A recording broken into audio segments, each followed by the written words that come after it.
As you probably saw from my face at that moment, as Stephanie was speaking out the criteria and the subject, I was pretty stunned. It took a moment to sink in. It was a bit like being in court and hearing a judgment. There's that moment where you suddenly think, my word, we have won this.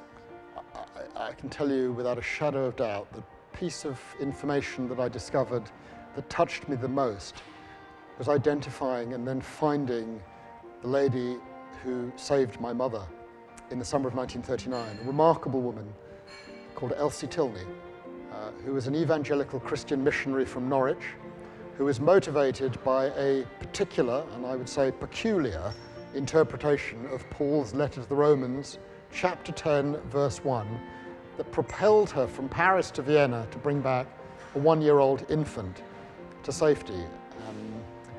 That story, which she told to nobody until I had uncovered it in 2013, none of her own family knew what she had done, has touched me to the core.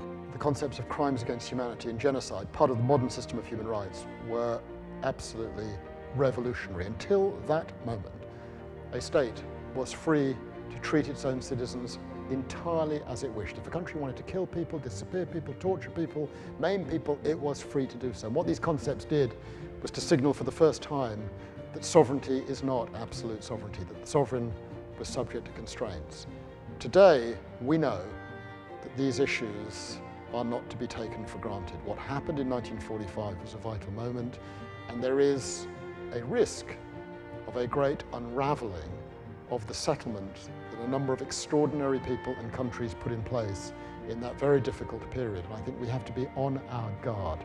What we learn from history and what we learn from these events today is that we need constraints on human behavior, and the law provides one of those constraints. What strikes me as extraordinary is that as recently as 70 years ago, before the Nuremberg trial, before the terrible events of the 1940s, there were no such constraints. And we have to make sure, notwithstanding what has happened in this country, the United Kingdom, in the United States over the last few days, that that system that was put in place remains strong, that its foundations are strong, and that we defend it, and we defend it actively and vigorously. It is as important today as it was in 1945.